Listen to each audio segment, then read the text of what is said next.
Moi je louerai Jéhovah, Hosanna. Moi je bénirai Jéhovah, Hosanna. Moi je louerai Jéhovah, Hosanna. Moi je bénirai Yeshua, Hosanna, Alléluia.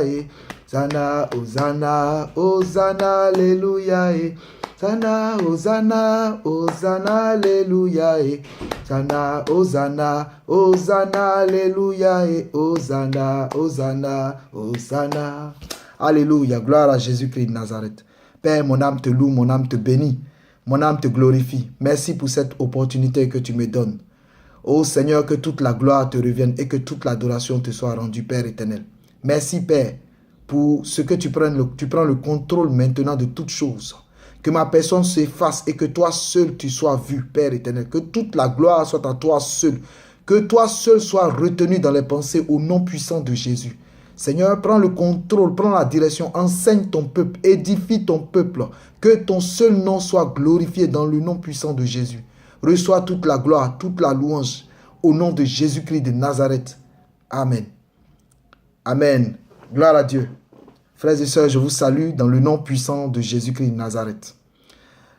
Ce matin, je veux partager une parole avec vous. Que toute la gloire soit à Dieu seul. Sans plus tarder, nous allons prendre nos Bibles dans le livre de Jean, chapitre 4, au verset 22. Jean, chapitre 4, verset 22. Je lis la parole de Dieu. Vous adorez ce que vous ne connaissez pas. Nous adorons ce que nous connaissons, car le salut vient des Juifs. Amen. Dans cet enseignement, nous allons juste nous focaliser sur la première phrase. Vous adorez ce que vous ne connaissez pas.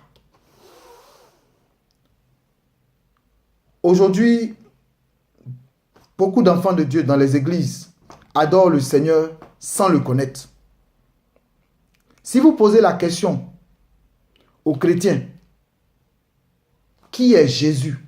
Ils vous diront, c'est le Fils de Dieu, c'est le Créateur du ciel et de la terre, c'est Dieu, c'est le seul Sauveur. Tout ça c'est bon, mais c'est plus profond que ça. Et c'est important de le savoir. Adorer Jésus-Christ ne se limite pas à avoir une idée vague de qui il est. Il s'agit d'avoir une intimité avec lui. Je ne peux pas dire que je connais le président de la République si je le vois à la télé, si je lis sa biographie ou si je connais son image. Connaître quelqu'un signifie que vous avez une intimité. Connaître quelqu'un signifie que je peux te fréquenter et tu peux me fréquenter. Connaître quelqu'un signifie que je connais tes réalités et tu connais mes réalités. Alléluia. Donc, la connaissance de notre Dieu s'obtient dans la méditation continue de sa parole. La connaissance de Yeshua s'obtient dans la prière. Combien de temps est-ce que nous prions? 5, 10, 15 minutes. La connaissance de notre Dieu s'obtient dans la communication continue avec le Saint-Esprit. C'est une personne. Il faut parler au Saint-Esprit et le Saint-Esprit te parlera aussi. La connaissance de Yeshua signifie que tu sais pourquoi est-ce qu'il porte le nom Jésus, Yeshua. Pourquoi est-ce que l'enfant qui est né devait porter le nom de Jésus? Connaître Dieu signifie que tu as une connaissance des 4 aspects principaux qu'il a révélés à l'humanité. Ces 4 principaux aspects. La connaissance de Jésus-Christ signifie que tu comprends l'œuvre de la croix. Tu sais ce que Jésus a accompli à la croix. L'œuvre de la croix, c'est quoi? Il faut que tu saches. Est-ce que tu sais cela? Nous avons une connaissance vague de notre Dieu. Nous adorons ce que nous ne connaissons pas. Même le marabout, le féticheur, il connaît les totems de ses fétiches. Il a une intimité avec ses fétiches. Mais lui qui adore des dieux morts, il connaît ces dieux morts. Nous qui adorons le véritable Dieu, le Tout-Puissant, le Créateur du ciel et de la terre, le Dieu glorieux, le Dieu vivant, nous ne le connaissons pas. Et c'est la raison pour laquelle l'Église est affaiblie aujourd'hui, parce que les enfants de Dieu ne connaissent pas leur Dieu. Lorsque tu découvres qui est ton Dieu, lorsque tu as la connaissance véritable de ton Dieu, tu es serein. Tu es sans crainte. Les mauvaises nouvelles peuvent venir, mais tu es serein. Quelles que soient les situations, tu es serein parce que tu connais ton Dieu. Frère, pourquoi l'enfant qui est né devait s'appeler Jésus? Allons voir dans Luc chapitre 1. On va lire. Luc chapitre 1, verset 30. Amen. Luc chapitre 1, verset 30. Je lis la parole de Dieu. L'ange lui dit, Marie, ne crains pas, car tu as trouvé grâce devant Dieu. Et voici, tu concevras dans ton ventre et tu enfanteras un fils et tu lui donneras le nom de Jésus. Frère, Jésus-Christ. Pourquoi l'enfant devait s'appeler Jésus-Christ? Pourquoi l'enfant devait porter le nom de Jésus? Jésus en hébreu signifie Yeshua. Yeshua, c'est quoi? C'est Yahweh est salut, Yahweh sauve, Yahweh est sauveur. Mais pourquoi est-ce que l'enfant devait porter ce nom-là? Yahweh est sauveur. Vous savez, cet enfant qui est né, c'est le Saint-Esprit qui s'est assis dans le ventre de Marie. Quand nous lisons ce passage, nous voyons les limites de la science. La Bible est le livre le plus précieux au monde. Je le dis toujours parce que c'est la vérité. À travers cette visitation de l'ange, la science est battue. Parce que Dieu nous montre qu'il est le premier à avoir pratiqué l'échographie. Scientifiquement, la vierge ne peut pas accoucher. Mais l'ange vient et dit, tu es vieille, c'est vrai. Mais tu seras enceinte. Oh. Tu concevras dans ton ventre, sans connaître un homme. Ce qui est impossible aux hommes, c'est possible à Dieu. Et non seulement il dit elle concevra, mais il dit elle enfantera un fils. Donc, le sexe de l'enfant est donné avec précision. La science est battue. Et il donne le nom. Pourquoi l'enfant devait marcher sous ce nom? Yahweh est salut. Yahweh est sauveur. Jésus, Yeshua. Parce que tant que Dieu ne se présentait pas sous la dimension de sauveur, le royaume de Satan n'était pas inquiété. Il fallait que Dieu se révèle sous la dimension de sauveur pour briser le règne de Satan. Frère, Christ, c'est quoi? Selon Hébreu 1:9, c'est le oint de Dieu. En hébreu, on dit le Mashiach, le oint de Dieu. Donc, l'enfant qui est né a porté le nom Yeshua, qui signifie Yahweh est sauveur. C'est le oint de Dieu. C'est Dieu lui-même qui s'est fait chair.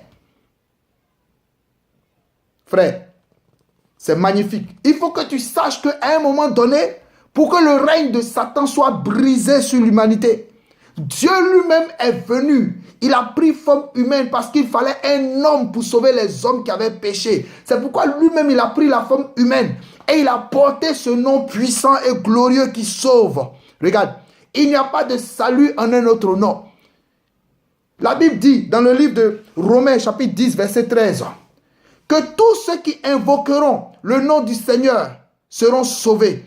Le nom du Seigneur, Jésus nous l'a dit dans Jean 17. Je leur ai fait connaître ton nom. Le nom du Seigneur, c'est le nom de Jésus de Nazareth. Il n'y a pas un autre nom qui sauve. Oh frère, Acte 2, 21. Pierre dit, il n'y a pas un autre nom qui sauve. C'est le nom de Jésus de Nazareth qui sauve. Frère, Moïse dit dans Deutéronome 18, quand vous lisez verset 15, Dieu suscitera du milieu de vous un prophète. Écoutez-le. Parce que Moïse avait reçu la révélation de la visitation divine. Moïse et Jésus-Christ ont eu la même mission. Dieu a pris le peuple d'Israël pour essayer, faire une expérimentation de l'œuvre gigantesque que Jésus devait venir accomplir. Moïse et Jésus-Christ ont eu la même mission, frère. Moïse est allé délivrer le peuple de la main du pharaon physique. Mais Jésus-Christ est venu pour aller délivrer le peuple de la main du pharaon spirituel, qui est Satan.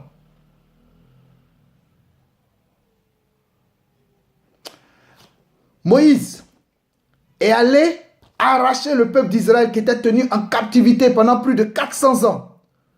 Avec la puissance de Dieu. Il allait avec le bâton de commandement de Dieu. La puissance de Dieu. Il allait libérer le peuple. Avec toute la puissance de Dieu. Des mains du pharaon spirituel. Jésus-Christ rempli de l'esprit. Jésus-Christ homme. Parce que Jésus est homme et il est Dieu. Il est 100% Dieu. Il est 100% homme. Oh, Jesus Christ. Jésus homme, rempli de la puissance du Saint-Esprit, revêtu de l'Esprit de Dieu, et allait libérer le peuple de la main du pharaon spirituel qui est Satan. Donc Moïse et Jésus-Christ ont eu la même mission. L'un était physique, l'autre était spirituel. Mais il y a un problème. C'est que les deux ne sont pas pareils. Moïse a libéré le peuple et a conduit le peuple dans le désert. Mais Jésus-Christ a libéré le peuple de la main du pharaon spirituel et a conduit le peuple à Canaan, le Canaan spirituel, le paradis. Le royaume de Dieu. Frère, je veux que tu saches quelque chose de très important ici. Quelque chose de magnifique. Moïse ne pouvait pas conduire le peuple à Canaan. La Bible dit que c'est parce qu'il a péché que Dieu n'a pas voulu qu'il rentre à Canaan. Dieu est trop sage. La raison pour laquelle Moïse n'a pas envoyé le peuple à Canaan, parce qu'un seul est capable d'envoyer le peuple à Canaan. Et celui qui envoie le peuple à Canaan doit porter le nom le plus glorieux, le nom de Yeshua. Si tu ne marches pas sous ce nom, tu ne peux pas faire entrer le peuple à Canaan. Et Moïse a eu la révélation de cela prophétiquement. C'est pourquoi quand vous prenez Nombre 13, verset 16, allons voir. Nombre 13, verset 16. Ha. Alléluia. Gloire à Jésus. Nombre 13, verset 16. Dans le livre de Nombre. Nombre chapitre 13.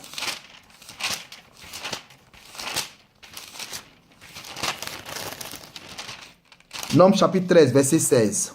Ce sont là les noms des hommes que Moïse envoya pour explorer le pays. Ha.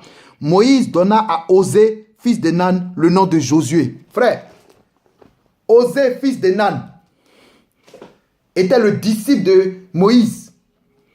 Et prophétiquement, Moïse avait reçu que seul celui qui marche sous la dimension du nom de Yahweh Sauveur peut faire entrer le peuple à Canaan. Moïse a changé le nom d'Osée, son disciple qui était prédestiné à son successeur, en Josué, fils de Nan. Donc Josué auparavant s'appelait Osée, selon Nombre 13, 16. Et son nom a été changé par Moïse en Josué. Mais qu'est-ce que signifie Josué? Quand vous allez dans le dictionnaire hébraïque, Josué signifie Yeshua. Donc Josué et Jésus, c'est la même chose. Josué signifie Yeshua, donc Yahweh est salut. Il fallait que Josué, le nom de Josué soit changé en Yeshua pour qu'il puisse faire entrer le peuple à Canaan. Ah, alléluia, gloire à Jésus-Christ. Mon Dieu est magnifique. Mon Dieu est puissant. Mon Dieu est merveilleux. Josué signifie Yeshua, donc Yahweh est sauveur. Frère, est-ce que tu connais les 4 différents aspects? Les 4 aspects principaux de Yeshua, de Yahweh, qu'il a révélé à l'humanité. Allons voir dans le livre d'Ézéchiel. Oh, Jesus Christ. Glorifie puissamment ton nom, mon Dieu et mon roi.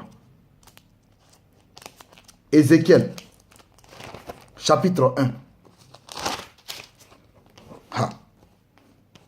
Jesus Christ. Oh, Jesus. À partir du verset 10, il dit, leur face, les 4 êtres vivants qui sont autour du trône, leur face ressemblait à la face d'un homme, à la face d'un lion, à la main droite, à la face d'un bœuf, à la gauche des 4, et à la face d'un aigle à tous les 4. Oh, amen. Les 4 êtres vivants qui sont autour du trône de Dieu ont 4 faces, 4 ailes, et... Oh, Jesus Christ. Ils ont 4 faces. Ils ont 4 ailes. Frère, pourquoi le chiffre 4 revient toujours? 4, c'est quoi? Le chiffre 4. Dans l'alphabet hébraïque, 4 signifie le Dalet. Or, le Dalet, c'est quoi? c'est la porte. Donc les 4 faces des 4 êtres vivants qui ont 4 ailes signifient la porte. Et Jésus nous dit quoi dans Jean 19? Je suis la porte. Oh, cela signifie les 4 faces, les 4 principaux aspects de Jésus-Christ. Oh, nous allons voir ces 4 principaux aspects. Il y a la face qui ressemble à celle d'un homme. Ces 4 principaux aspects sont liés aux 4 évangiles, mon frère. Jésus est trop magnifique. Jésus est puissant. Le Saint-Esprit est merveilleux. Il enseigne d'une manière fantastique. Laisse le Saint-Esprit t'enseigner, mon frère. C'est magnifique. La face de l'homme. Ça, c'est Jésus, le Fils de l'homme. Jésus, 100% homme. Il est né de Marie, sa mère. C'est une femme. Il a hérité des sentiments humains. C'est pourquoi il a pleuré. Dieu ne pleure pas. Jésus pleura. On nous dit dans la Bible que Jésus était fatigué du voyage. Dieu ne se fatigue pas. Jésus avait les sentiments humains. C'est pourquoi il pouvait ressentir nos souffrances. Il n'a jamais connu de péché. Et ce passage, cette face de l'homme est liée à l'évangile de Luc. Pourquoi est-ce que Jésus est appelé le nouvel Adam? Adam, c'est quoi? C'est Abraham. C'est la dimension de père. Abraham a été le premier-né de tous les hommes. Jésus est le nouvel Adam. Il est l'Adam spirituel, à l'image de qui l'Adam terrestre a été fait. C'est Abraham. C'est la dimension de père de Jésus de Nazareth. Da, c'est quoi? Da, c'est David. C'est la dimension de roi de Jésus de Nazareth. M, c'est quoi? C'est le Mashiach, le Messie, le oint de Dieu. Adam a été créé parfait. Il était le oint de Dieu sur la terre. Et il a échoué face à Satan. C'est pourquoi l'Adam spirituel est venu en chair. Et l'Adam spirituel, rempli de la puissance de l'Esprit, rempli et revêtu de l'autorité du Saint-Esprit, a vaincu le diable. Jésus n'a pas vaincu le diable en tant que Dieu. Il a vaincu le diable en tant qu'homme, mais rempli de la puissance du Saint-Esprit. Alléluia. Frère, la face de l'homme est liée à l'évangile de Luc. On nous dit, à la face d'un lion à la main droite. Ça, c'est Jésus-Christ le roi, le feu dévorant, l'homme le plus puissant. Il faut que tu connaisses les 4 différents aspects de ton Dieu. Comme ça, quand tu pries face à une situation, tu sais qui invoquer. Si tu es dans la souffrance, tu invoques le Fils de l'homme parce qu'il comprend la souffrance. Oh, si tu es dans une situation où des décrets démoniaques ont été prononcés sur ta vie, tu invoques le lion, le roi de gloire, c'est ton Père. En tant que fille du roi, en tant que fils du roi, lorsque le roi parle, toute la création obéit. Donc les décrets démoniaques vont partir d'eux-mêmes. Parce que tu es la fille ou tu es le fils du roi. Jésus, le lion de la tribu de Juda. Ça, c'est l'évangile de Matthieu. Ça nous présente Jésus le roi. Frère, à la face d'un bœuf, à la gauche des 4, la face du bœuf, c'est quoi? C'est l'évangile de Marc. Jésus, le serviteur de Yahweh. Le bœuf, c'est le serviteur. Donc, Jésus était fils de l'homme. Jésus est le roi. Jésus est le serviteur de Yahweh. Jésus est venu servir Dieu sur la terre. Jésus est le nouveau souverain sacrificateur. Oh, nous avons changé de sacerdoce. Nous sommes sous le sacerdoce de Melchisedec. On n'est plus sous le sacerdoce des Lévites. Nous avons changé de sacerdoce. Et Jésus-Christ est le souverain sacrificateur.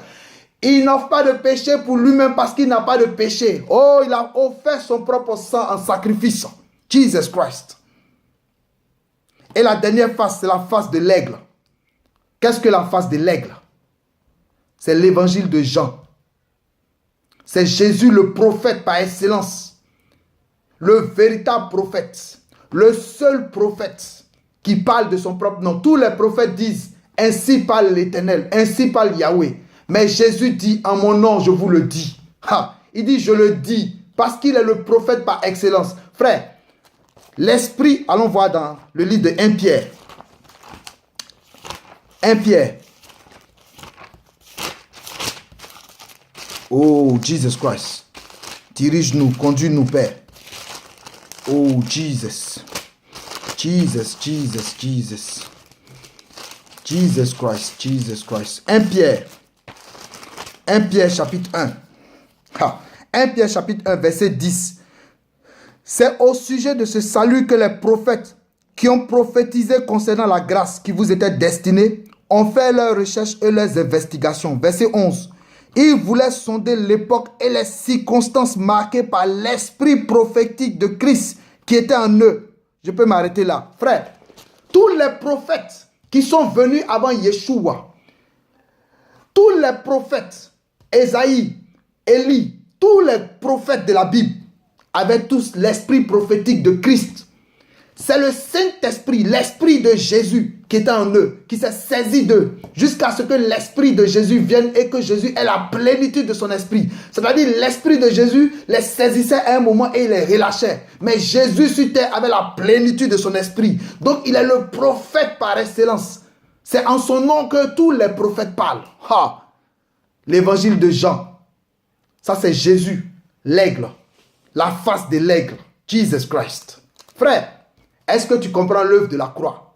Est-ce que tu sais ce que ton Dieu a fait? Est-ce que tu connais l'œuvre que ton Dieu a accomplie? Allons dans le livre de Colossiens. Oh, Jesus Christ. Colossiens. Jesus. Mon Dieu est magnifique. Mon Dieu est vivant. Mon Dieu est magnifique. Le Dieu le plus glorieux. Colossiens chapitre 2. À partir du verset 14. Il a effacé l'acte rédigé. Attends, je vais lire dans cette version. Jesus Christ. Oh, Jesus Christ. Colossiens chapitre 2. Verset 14. Il a effacé l'acte rédigé contre nous qui nous condamnait par ses prescriptions.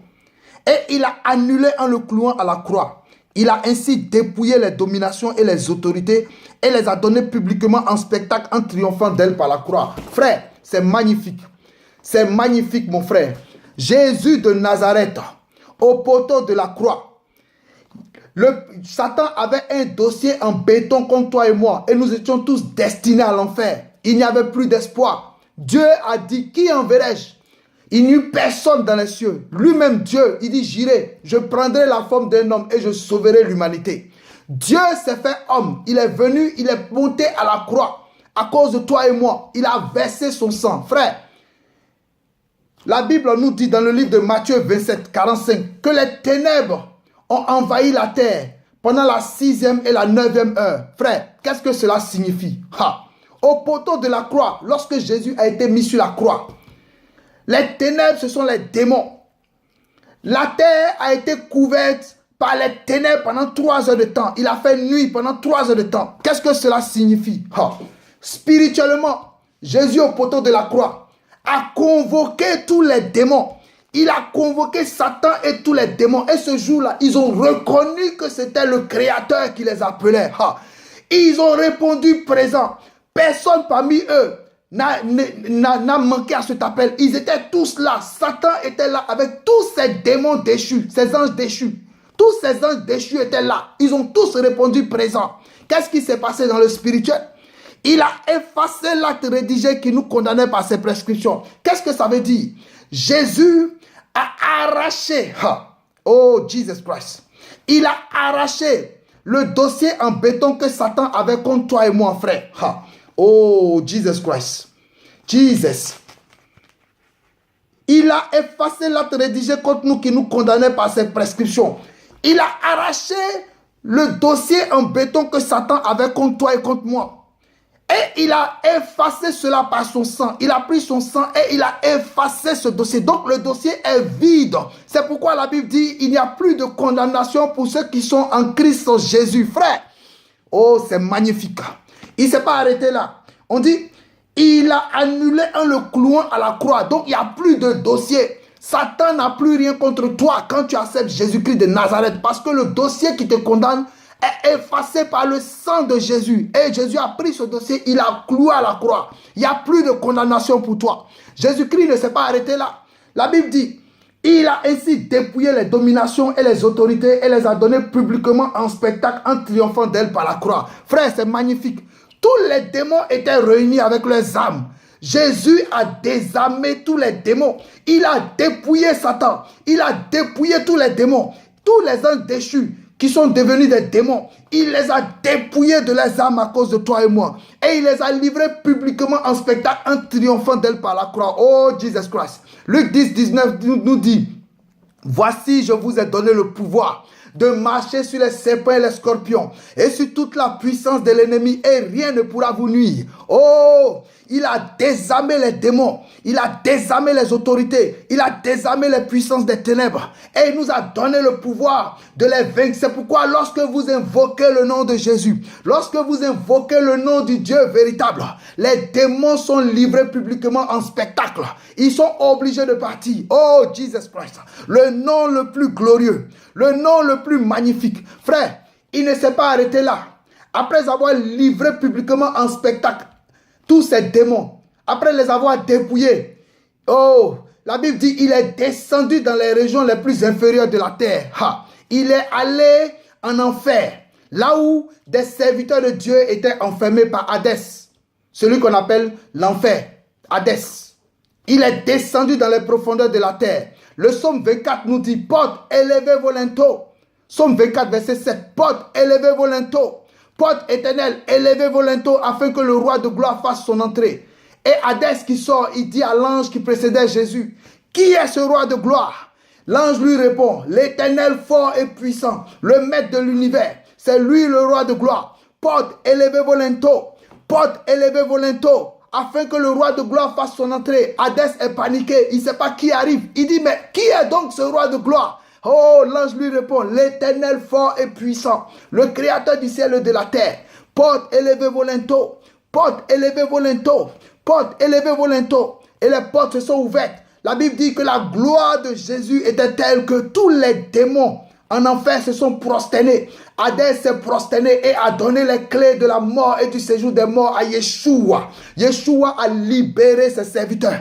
Il a libéré tous ceux qui étaient morts dans l'espérance de sa venue. Frère, j'imagine les acclamations d'Abraham. J'imagine les acclamations de Josué. J'imagine les acclamations de tous les serviteurs de Dieu qui étaient morts. Frère, c'était magnifique.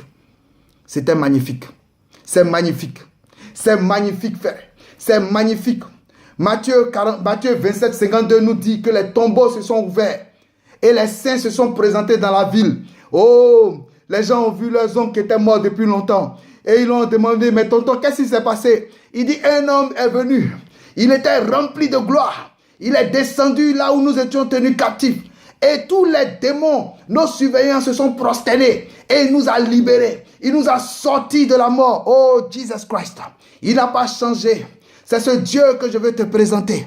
Il a besoin d'être présenté. L'église a besoin de connaître son Dieu. Les enfants de Dieu ont besoin de savoir qui ils adorent. Nous avons besoin de savoir qui est ce Dieu en qui nous avons cru. Quelle est sa puissance, ce Dieu puissant. Oh Jesus, Père éternel, sois glorifié au nom puissant de Jésus.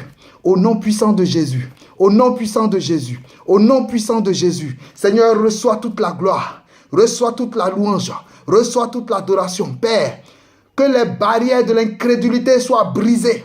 Et que, Père éternel, les voiles qui sont mis sur tes enfants pour empêcher qu'ils découvrent qui est le véritable Dieu, pour empêcher qu'ils sachent qui tu es, Père, soient consumés par ton feu aujourd'hui. Au nom de Jésus, suscite une armée puissante, ton Père éternel. Oh Dieu de gloire, mon Dieu et mon roi, reçois toute la gloire, reçois toute la louange. Au nom puissant de Jésus. Alléluia. Moi je bénirai Yeshua, Hosanna. Moi je louerai Yeshua. Moi je bénirai Jésus, Hosanna. Moi je louerai Yeshua, Hosanna, Alléluia et Hosanna, Hosanna, Hosanna, Alléluia et Hosanna, Hosanna. Alléluia et Hosanna, Hosanna, Hosanna, Alléluia et Hosanna, Hosanna, Hosanna. Moi je bénirai Yeshua, Hosanna. Moi je glorifierai Jéhovah, Hosanna.